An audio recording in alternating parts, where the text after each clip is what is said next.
Hello everyone, good day, evening or whatever you're watching at this time. I hope you have an enjoyable time and you're enjoying yourself. So thanks very much for coming to another one of my battle reports from the tournament. This time we'll be playing round 4 against one of the well-known community members, which is obviously Perzan with his vanilla hack slam. And we'll be playing a variation of the resilience operation that's basically created by the local community of Poznan. And the variation is quite simple. Basically the organizer draws 5 cards for this event, for this round event, and both me and my opponent have one veto out of those 5 missions, meaning we have 3 missions that are common for both of us. So we'll be playing in this sort of scenario abduction of the HVTs or like whatever, guarding your own supplies, and the last one was, I think, controlling the quadrants, basically the left and right, right? So this was what we ended up with, and we both played the same set of missions.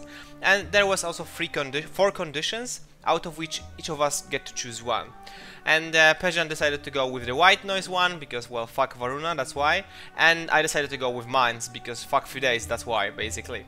So without further ado, let's just get into the list and the actual game, how it basically turned out. And honestly speaking, I think this was the closest game I've had with Perzan. I think, meaning that this was the closest he came to defeating me. So I really hope you enjoyed this one. So let's just go really quickly about my list. And yeah, I already played this in round 1, and I think this is a twist of Varuna, of my favorite type of Varuna, which is like 0 tags. And again, we have the Kamau sniper with the fire team of Fusiliers. Then we also have a second Kamau sniper with the Bipandra and the Fusilier. So I'm not really going into much detail about Bipandra. You can watch video number 1 if you want to go. But basically Bipandra is an upgrade of our Fusilier paramedic, and I really feel like the value she can provide to my list is well worth it, the 10 extra points. And I also save a slot because I don't have to take a trauma doc for my Kamaus, basically. Then we also have the Knight of Montesa, which is, I think, a staple of Varuna. And we're testing out Echo Bravo instead of a Zulu Cobra. So again, this is the game that it's not really gonna provide a lot of value, honestly. But nevertheless, I wanted to try it out, so here is Echo Bravo. Not really a big fan, but yeah. And then also we have testing out the Crockman Hacker. This is a piece that I usually don't ever take, basically, because, well, you have Zulu Cobras. But since this list was kind of experimental one, I decided to take it. And this was another game where Crockman Hacker actually pulled its worth. So I'm pleasantly surprised how good the Crockman Hacker with a combi rifle can be if you're not consistently playing against an automatic, which is very important. Then we're also running the Orc Fuebach, just in case our opponents try to play tags or something heavy. Since we don't have Breaker, we need some sort of anti-armor. Then Group 2 is obviously triple Hells because, well, value from the heals, right? So overall, this is a list that's quite potent at dealing with vanillas, particularly against hack slam. I think this is much stronger into vanilla hack slam, or like any type of hack slam really, other than maybe Ramach, than any sort of tag lists. Because against a lot of vanillas, I feel like tags are hindrance, so I'd rather have a lot of diverse threats and basically a lot of hard arrows that usually are difficult for the hack slam to get through, right? So, let's just go into the Perzan's list, and I think the Perzan basically would be much better at explaining it at the Infinity Global League Discord, but I'm going to do my best impression of his ideas. So basically this is a no guided missile launcher list, which is absolutely love hack slam without guided missile launcher. It's like makes my heart really flutter, right? So we have the Azrael with the APHMG, we have one Mukhtar, and then we have a second Mukhtar somewhere here, yeah. So those 3 are basically really good gunfighters that hack slam, the best gunfighters hack slam really can bring, because Azrael is really good at taking down tags, and Mukhtars are really good at taking squishy stuff. And of course we have the Rafik and Mukhtar duo for extra value. Then we have Al Jabel, right, and we have another Fidei, so really good killy pieces. And then we have, of course, the Zuleika and the Zamira, which are also very good at killing stuff. So if you look at this list closely, we have 1, 2, 3, 4, and then there's the Zamira 5, and basically Knauf. That's like 6 pieces designed, well, Zaleika, that's 7 pieces designed to kill your opponent really good. And I think that this is a really cool hack slam list, and yeah, I think it plays to the strength of the faction, which is taking a lot of average low-cost dudes basically. But nevertheless, you have to remember that none of them are very good at like taking the fights, and it's like a long way to get anywhere with this type of list. But it has like a lot of diverse strength, right? Obviously, you have the Liberto, which is a value piece, and we're having some sort of defense with the Mutavia. And yeah, all in all, I feel like I really like this list, especially since it's running like 0 guided and 0 buried, 0 hackers. And it's instead playing into the strength of having multiple attackers and the ability to kill opponents at basically death by 1,000 cats, right? The issue with this list is that it's really hindering on the Nauf and the ability of Nauf and maybe Azrael to open up hard arrows, hard spaces. So it's probably not really going to do much against like Bakunin, for example, or like Morads. But against Varuna, I think this is a very potent list because all of those pieces like Mukhtar and Nauf and the Fides, they are really good at dealing through Varuna defenses because all of them are really soft. So yeah, personally, I really like this list, and I could see myself playing it, honestly. Maybe not against some hard matches, but yeah, definitely could see myself playing it. So, I lost the Lutheran troll, and Perzan decides to take a better side and go second. And sorry, take the better side basically. So I'm left with a choice of either going first or going second. And well, we have 12-inch deployment zone, which is basically like up to here. Sorry, here. Okay, and now it's very important to know what objectives we're playing. We're playing the appropriate supplies, so taking control over your own supplies and stealing the HVTs and running towards your deployment. It takes me, no kidding, like 5 or 6 minutes when I basically play the game inside of my head, and I try to go through as many scenarios as I possibly can, and I figure out that there is like 0 chances of me winning if I go fast. The reason for that is that against Hack Islam with Varuna, there's no way I can do any meaningful damage to my opponent, so alpha striking him off the board is completely out of the question. Then I cannot really secure my objectives with 1 wound models if my opponent has Fides or like a lot of bullshit over the Hack Islam. So I'm never going to be able to hold my consoles, which are basically here.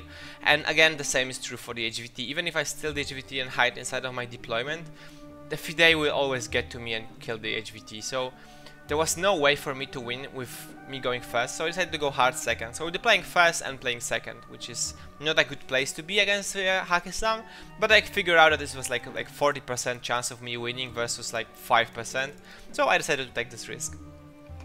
So the white nose that Perzan got from the card was deployed here, which basically denied me this sort of vantage point and this sort of vantage point, which is very good play for him, because this meant that those 2 buildings were unavailable to my Kamau sniper. So I had to figure out something else. I decided to play the Kamau sniper here, overwatching like this sort of area and like this area. And the reason why I didn't want to have it on the rooftops, even though technically 6 sense, is that Fide can suicide into the link leader, which breaks the fire team, which opens up the white noise from affecting my Kamau, which could basically mean that then I'll delete it. So we're basically playing the Kamau very safe and trying to avoid this line of fire. Then we have the Orc Feuerbach, which basically covers this line of, this line. And unfortunately, as it turns out, he also sees this line, which was not the intention. But basically the white nose, I think, through the white nose, I should be safe. I should be safe from the Mukhtars or like Nauf. Then we have another Kamau sniper, which basically has like long way in here and long fire lanes here.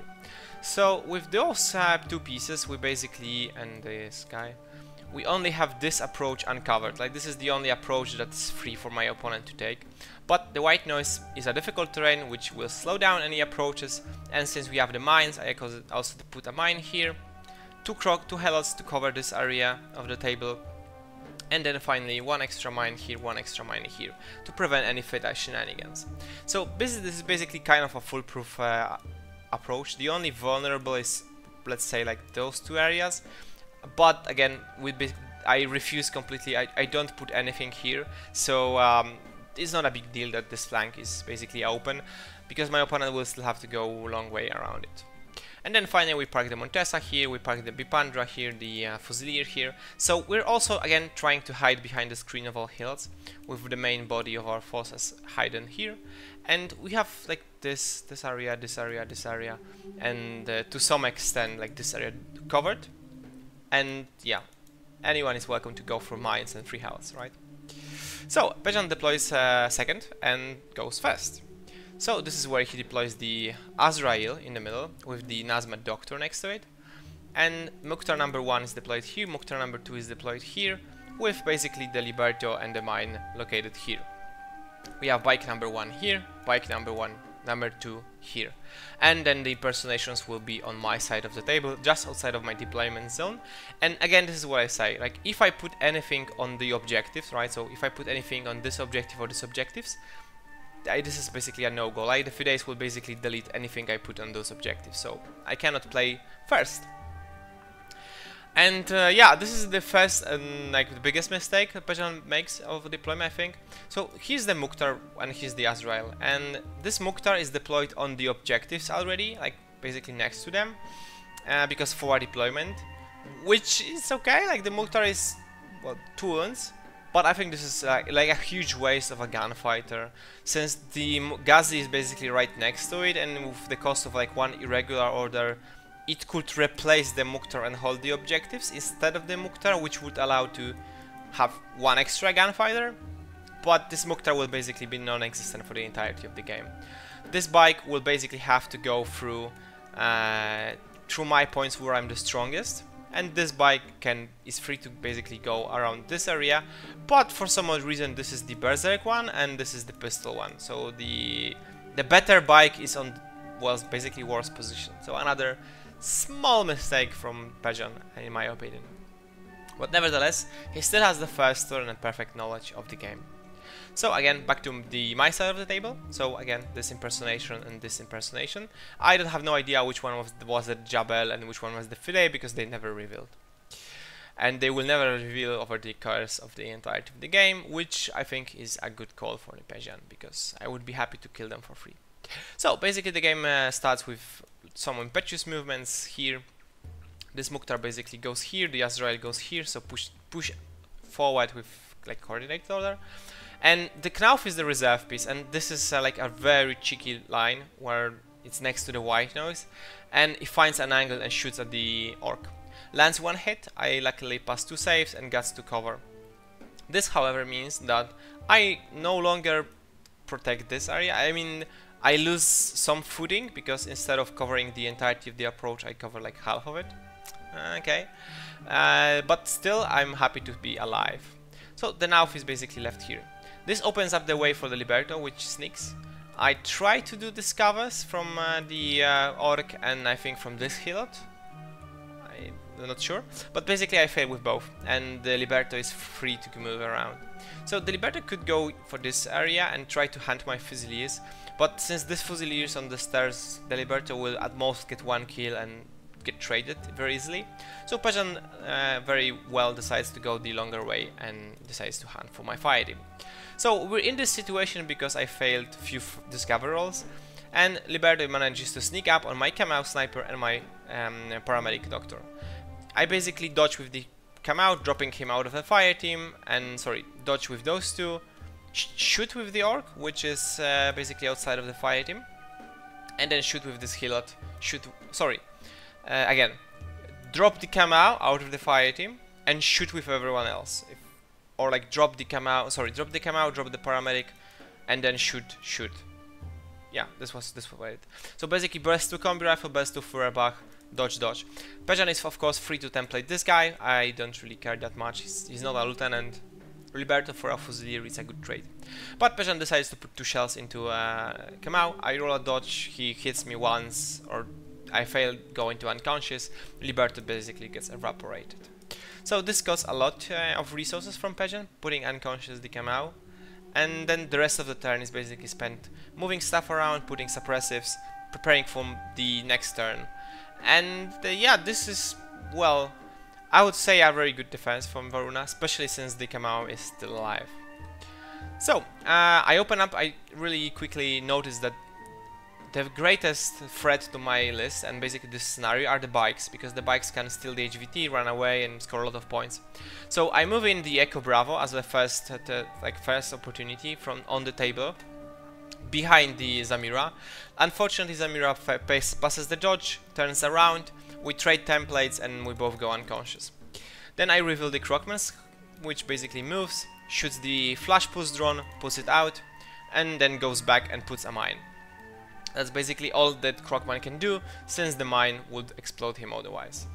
This unfortunately means that the Nauf manages to duck away, and I cannot really hand him down. I mean, he ducks away because of the Echo Bravo, obviously. So this is basically an okay trade. I mean, the Krokman for a flash push bot, but he still protects the area of hacking, right? We eliminate one of the two bikers, so this is like a good swing for us, good kill. And then on the other flank, we use the opportunity to move this Kamau, take a long wait, and there's a Mukhtar in suppressive. We take this fight. I have a doctor nearby, so even though this is like a coin flip, I can recover with a doctor, Mukhtar cannot. I win the face-to-face rolls in the first one, the Mukhtar gets obliterated, and the Kamau with the remaining orders basically goes back to where it started. So we remove the biker, we remove the Mukhtar, one of the Mukhtars, and we successfully recovered the Kamau sniper with a paramedic. And yeah, I think that's quite a decent turn from me. And that was about it, and we passed the turn to Perzan.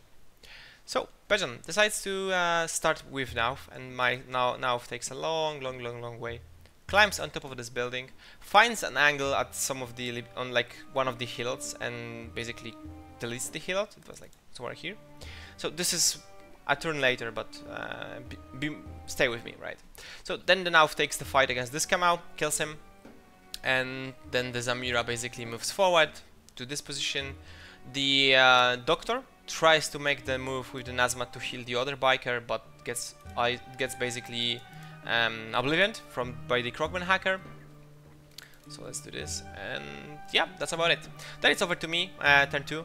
What I basically have to do is take out the Nauf. So this now sniper moves out, takes the fight against the Nauf, kills him very cleanly. So Kamau for a Knauf kills the Kamau, then the other Kamau kills the Knauf, which is fair game.